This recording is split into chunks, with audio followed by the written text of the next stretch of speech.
This is Cadillac Unscripted on 107.9 CDY, and it's sponsored by Independent Bank. Katie Huckle is my co-host, and from time to time we like to put local businesses in the spotlight.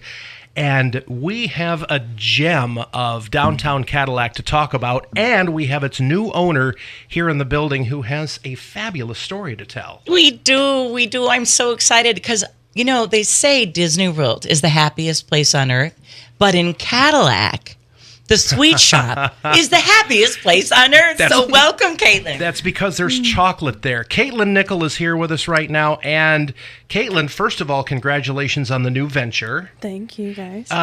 New owner of the sweet shop downtown.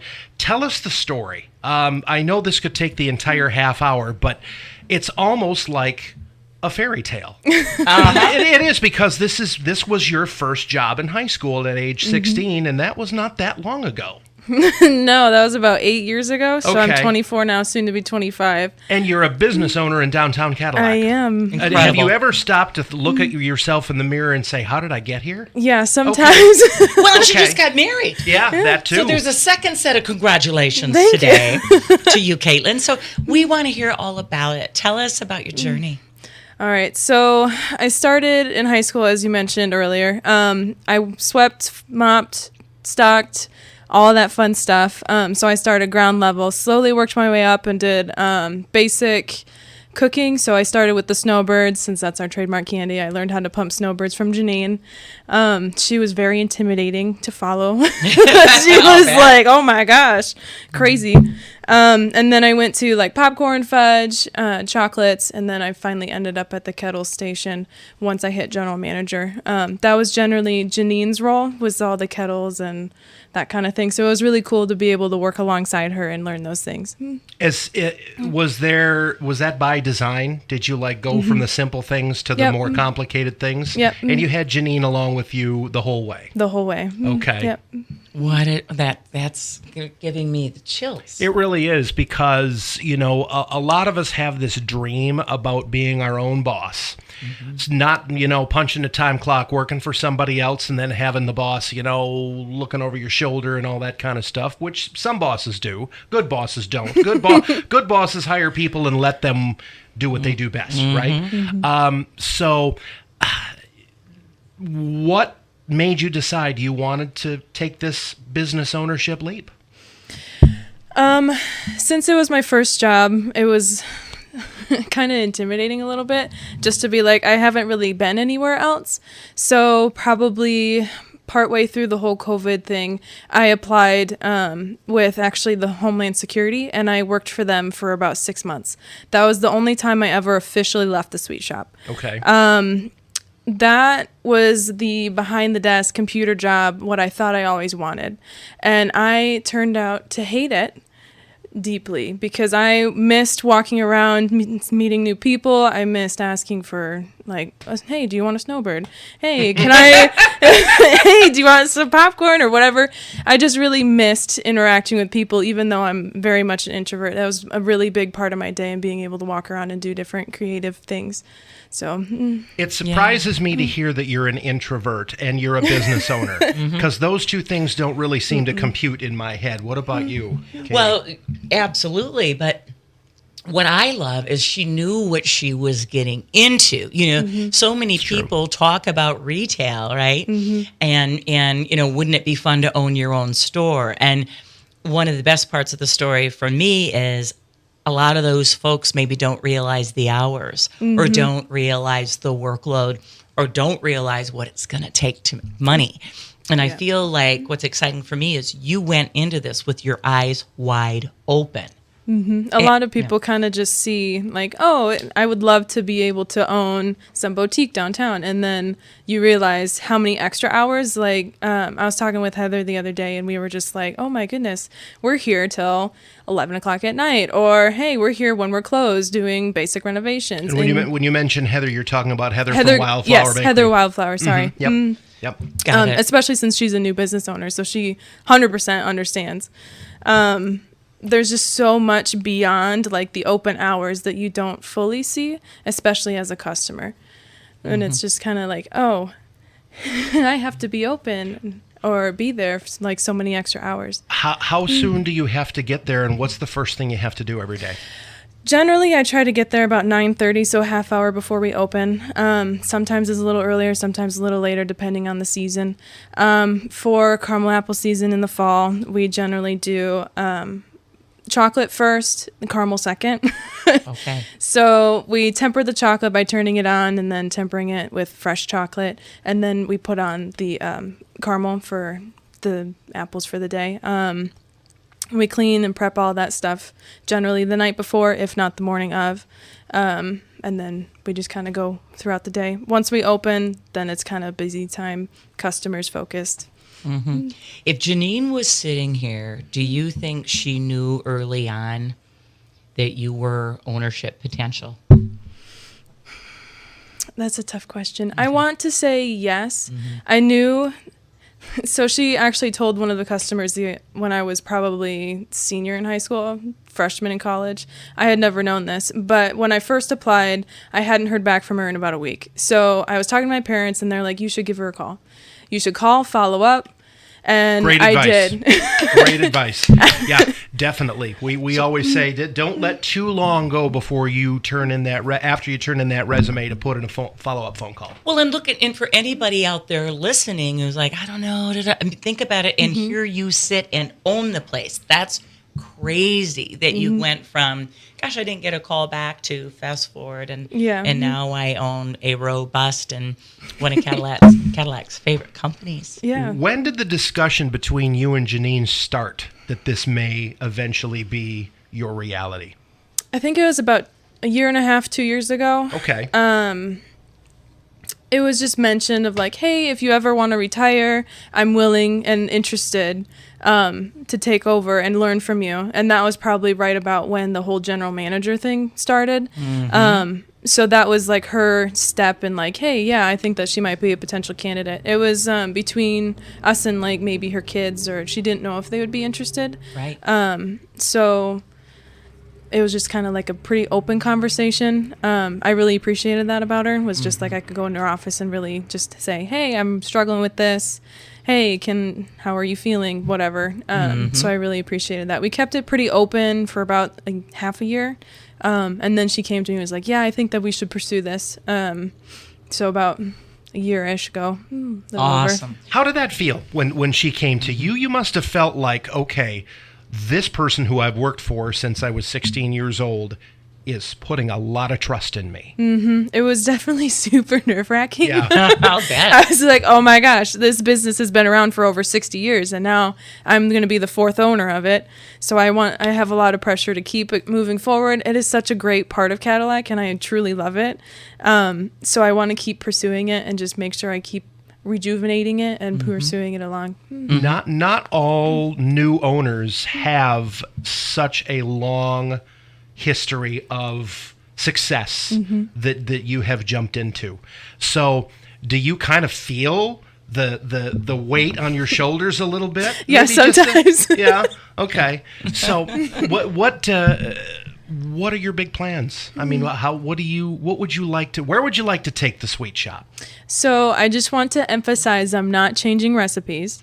So if anybody is worried that I'm going to be changing the snowbird recipe, caramel corn recipe, no. Those things are tried and true and have been around for over 60 years. Don't mess with success. I am not messing with that. Most of which that I'm going to be changing will be cosmetic stuff. I'm going to be painting. Eventually I'll be redoing the floors. Retail flooring actually only lasts for a certain amount of time, so you got to replace it. I'm going to probably bring it more into a little bit of a modern age with different cash register and that kind of thing. So it's going to be pretty minor. Caitlin, what's your favorite part of your job? There's a lot that I really enjoy about my job. I really like when customers come in unsure of what they want, and then I just ask a couple questions, and then they find what they want, try it, and are like, oh my gosh, this is the best thing I've ever had in my life. I love the reactions to that kind of thing, especially the snowbirds when they're like, hey, do you want a snowbird? And they're like, what's that? And then I give it to them, and they're like, this is the best candy I've ever had. Where can I get more? For those locals who don't know what a snowbird is, can you be specific in how it's? Careful. I don't want you to give away any industry Come on secrets, now. but I mean, in generalities. All right. So the history of the snowbird is pretty much Grace McKillop originated it in 1962. It's white chocolate with midget pecan pieces or little chopped pecans. We mix it, cook it, and then we pump it by hand. The term snowbird comes from the generally older folk who go down to Florida and then come back, wintering in Florida and then summer in Michigan. So that's where like that term came from. I'm not really sure how it fully kicked off, other than it's a fantastic candy, but it's our trademark candy and it's continued to thrive. Is that a year-round thing? You do that? Yes. 12 months out of the year? Yep. And do you find that you have had, you don't have the personal experience, but I'm sure Janine has told you people come back year after year after year to have those, right? Yep. I've had actually someone earlier today come in and be like, hey, I'm here for the snowbirds. I came last year. Right. I have shipped them all over to different states, to different friends, different family members, people who I went to college with in North Dakota. I mean, they are beloved. And one of the things that's fun about living in a small town and sending gifts to someone in a big city is they don't have snowbirds. You know what I mean? Yep. You're like, what is this? This is awesome. They're made right in Cadillac. Yeah. Let's go to caramel apples, one of my favorite subjects. So rich. You walk into the sweet shop and you see all the different choices of caramel apples. You're going to pick which one. Can I tell you something? What? And I'm ashamed to say this. At the age of 54, I have never had a caramel apple in my entire life. What? Are you kidding me? I have failed. No, you haven't been around long enough to fail me yet. But I haven't. I'm going to have to go in and do this. Oh, my. I've never had a caramel apple. Oh, my goodness. And same thing with coffee. Never had a cup of coffee.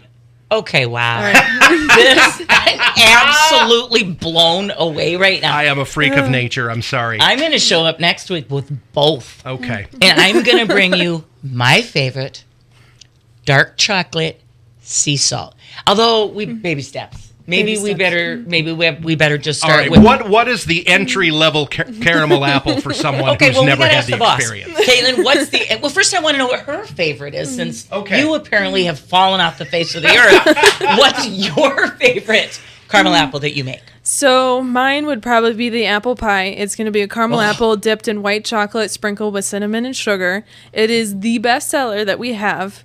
We have an apple madness bracket similar to March Madness, so there's different teams, quote unquote, but they're just apples moving through the bracket. We go by popularity. So somebody votes for this one versus this one. So you right at this moment, you have an NCAA style bracket.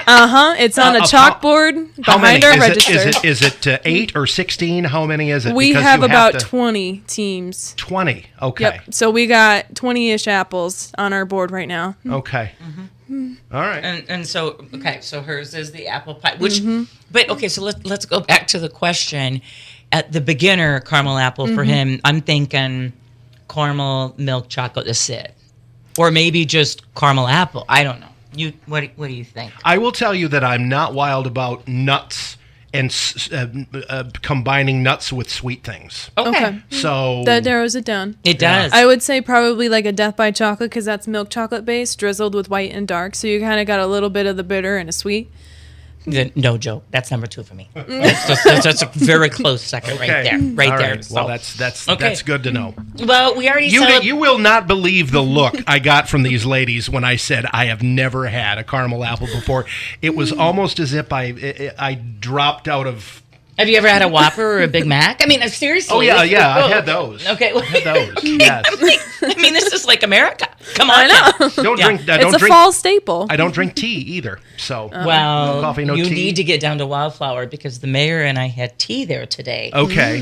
And it's the best iced tea I have ever had. Just like Caitlin's caramel apples are the best caramel. I've had caramel apples for years in multiple states, and our local sweet shop makes the best in the business. I'm telling you. Even if you went to Mrs. Printables, or even if you went to Harry and David, and I got a notification from one of those that they were having a sale and you could get your caramel apple for $25. I'm like, no, I'm going to trot downtown to Cadillac where I get a little bit of a better buy and a better apple and very fresh. But I want to go back to the general mood of people. I mean, you've been there a minute now. It's hard to believe that a 24-year-old's been around for 8 years at her employer. Except for that little thing with, I mean, it really is interesting that you work for Homeland Security. It's like, did you ever have another job? I expected you to say, yeah, I was a cashier. Or what, it's just, okay, that stint I had with Homeland Security. But can you describe the general mood of people when they come into the store? Generally, they're very excited people. There's generally very positive vibes, and very rarely we see someone who's in a sour mood. It's generally really nice to see. Well, and you guys do unique things too. Like one of my favorite things that you do are the little things that look like deviled eggs. They look like half an egg rich, but they're chocolate. And it's just clever.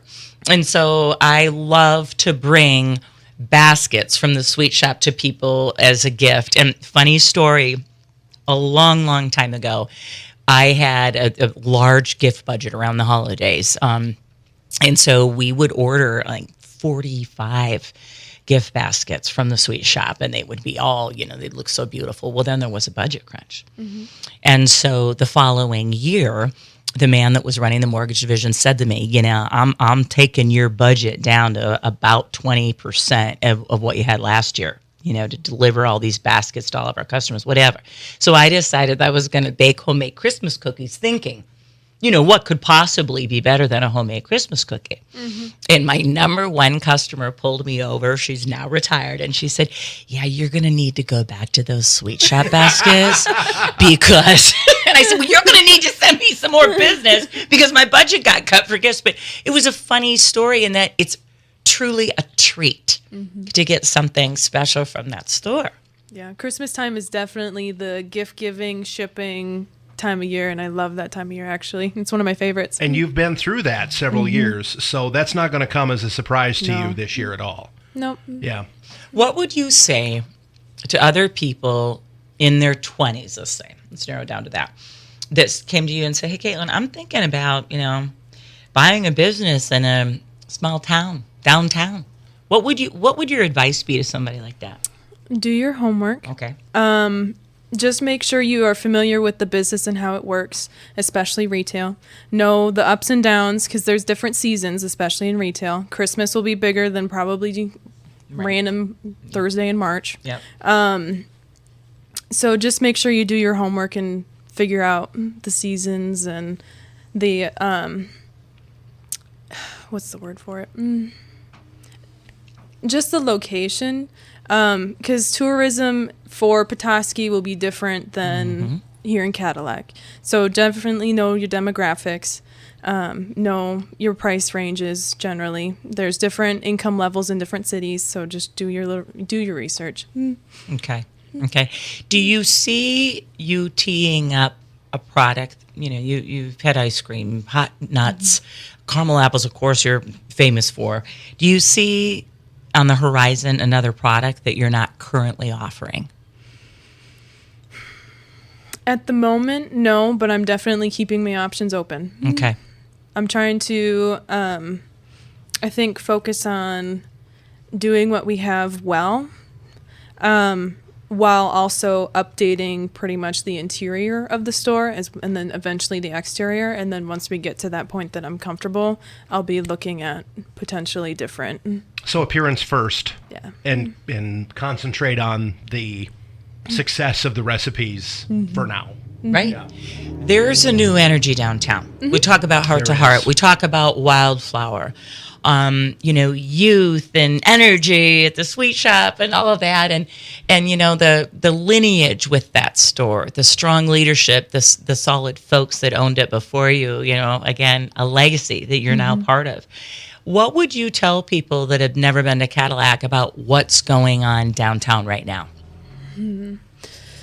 I think that the business owners are all trying to band together to make downtown Cadillac more of a destination.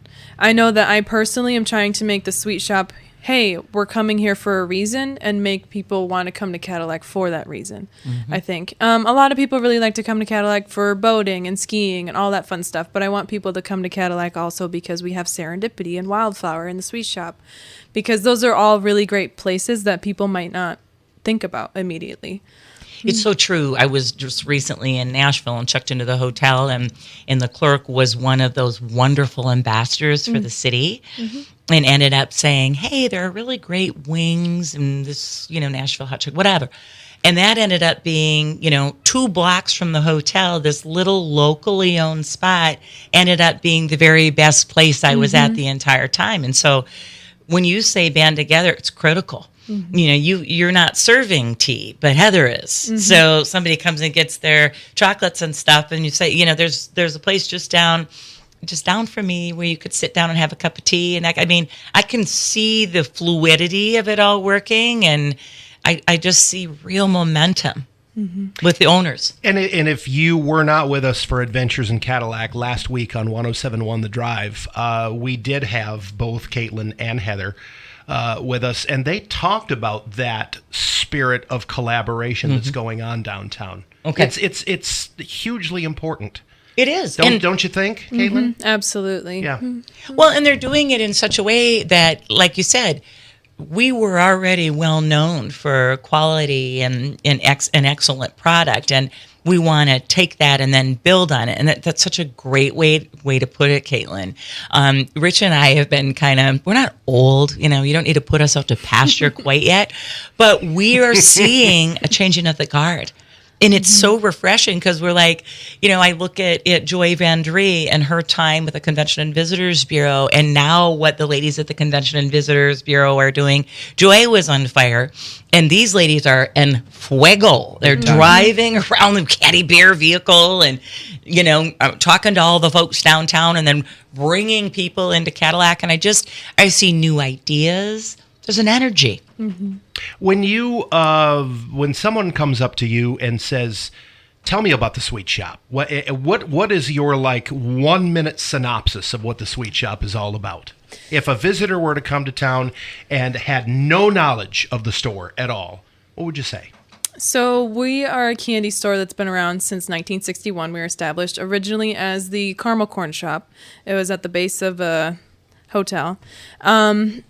Pretty much we're just known for chocolates, fudge, confections, that kind of thing. We do not do baked goods. That's Heather's department. We kind of kicked off with the Snowbirds, and that's kind of what we're known for, the trademark candy we have. The caramel apples are a recent development, I would say, within the last 30 years, and those are just as popular, I would say, as the Snowbirds. There's 4 generations, so there was Grace McKellop, Paul and Helen Beardsley, Janine, Russell, and now myself. So it's been probably about 20 years per person. So, and now it's your turn. It's now. It is. I have to say, Rich, because we live in a world now where we've got, dietary complications. And one thing that the Sweet Shop has done well for some time is sugar-free options. If you're a candy lover and you're watching your sugar, you're like, oh, but is it going to taste like real candy? And it does. It does. It does. And so just hats off to you guys for all of the diabetics out there. I know they appreciate, working, like you said, to refine, those candies so that they still taste like real candy. And those folks get a treat too. Yeah. You talk about tempering chocolate, and for folks that haven't screwed up chocolate, it's very easy to do. And I had a girlfriend one time tell me, she was furious with her mother-in-law because she wanted to know how to get her chocolate from being all bungled up and clumped up, and she told her to add water. And that's a good way to ruin a lot of money worth of chocolate. Is it really? Oh, yeah, that is. Not a chocolate expert. So can you talk to us about how particular chocolate is and how to handle it? So there's 3 different kinds, as most people know. White chocolate, it's not actually chocolate. It's just got cocoa fat in it. Milk chocolate and dark chocolate. At the Sweet Shop, we do about 65% dark chocolate, so it's not as bitter as what 90% would be. Milk chocolate is going to have as the base sugar, cocoa bean powder, And then there's like butter, milk, all that fun stuff. That one has like a lower tempering than dark chocolate, since dark chocolate's a little bit more pure. That one we turn down to about 89, 90 every morning and put fresh chocolate in. When you add fresh chocolate, you do about a third of what's in there. So if you have 3 pounds of chocolate, you're going to add another fresh pound. So now you have 4. And the dark chocolate, you do about 90, 91 degrees and try to keep it there. If you're trying to temper chocolate on a stove or a microwave, something at home, generally people use like a candy coating you get at the grocery store. White chocolate or milk chocolate. Those are fine. Not as fantastic as pure chocolate, but they're good. It's really easy to burn.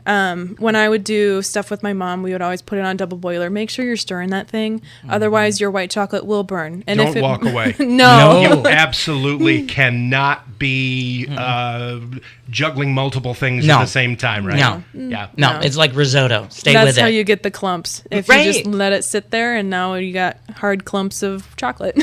How much chocolate prep experience did you have? I mean, were you doing this when you were 17, 18, 19 years old? I was, yes. Okay. Okay. Mm-hmm. What percentage, and I won't hold you to it, but it's fun to go into gas stations and see the sweet shop basket. There's like goodies in there and chocolate covered Oreos and chocolate covered Rice Krispie treats and that kind of stuff. How important is that outreach that you're doing to the, When Paul and Helen owned it, it was extremely important. Okay. And I would say that that's definitely how they got their name out there, in my personal opinion. Okay. Could be true, could be not. Okay. I think that that's how they really set the name for the store. And then Janine really solidified that with when people come and they have like such a great option. We've got like 200 kinds of candy in our cases. So there's definitely something for everybody. We got potato chips, everything. And then she kind of how do I put it?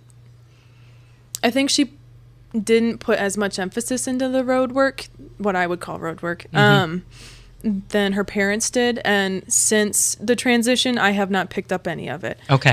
That was one thing that I never learned, actually. Okay. Was that piece? Yep, was that piece. Okay. Funny story. I was teaching junior achievement to some kindergartners in Detroit. And I asked Janine, they wanted to hear from a police officer. Because you say to them, what do you want to be when you grow up? You'd A lot of kids say that. Yeah, I'm going to be a police officer. Someone wanted to be in the NBA, but somebody wanted to own a candy store. Aww. And so we brought Janine in.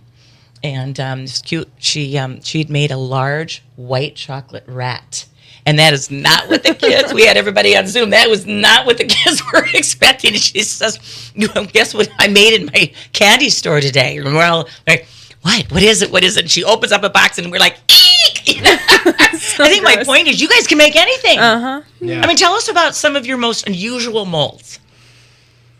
There were the deviled eggs that you were talking about. That's something that a lot of people really love. It's pretty much just white chocolate, and then there's like a little white chocolate or tinted yellow white chocolate swirl on top with sanding sugar.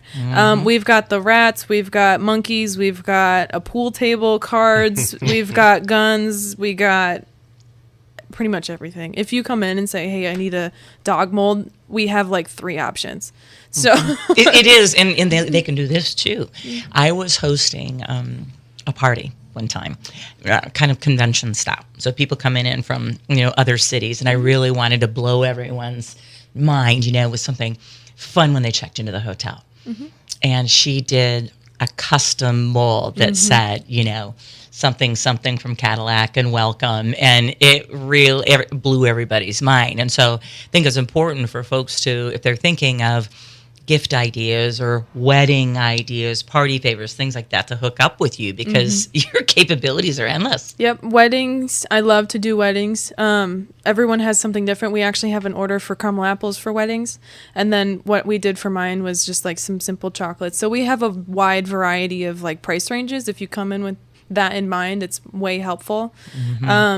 Corporations, they do like candy bars. We had one for Edward Jones, and they had a custom mold made. So they just call and say, hey, we need such and such number of this mold, ship it to us. So there's a lot of options. That's awesome. Yeah, really special. In the little bit of time we have left, this is a perfect time to tell people when you're open, how folks can interact with the Sweet Shop online. So we are on Facebook and Instagram with the Sweet Shop, Cadillac, Michigan for the Instagram. And then our website is actually being redone, but it will be CadillacSweetShop.com, all spelled out. And then we're open Monday through Saturday, 10 to 6, and then Sunday, 12 to 4 through the rest of the year. Okay. Support Caitlin, everybody. We got to keep this legacy going, and Thank you, guys. I'm so happy for you. Congratulations. Thank you for letting me be on. And I would also like to thank Marcy Hensley at the Visitors Bureau for giving us the idea to bring you in. Yes. I was in the office just a week ago, and she said, "Rich, you got to talk to Caitlin Nickel because this is a great story," and it is. So thank you. Thank you. She's carrying the torch on. Everybody support her. Absolutely. All right, that's going to do it for Cadillac Unscripted, sponsored by Independent Bank. Join us next week, same time, same station, for some more local chat here on 107.9 CDY.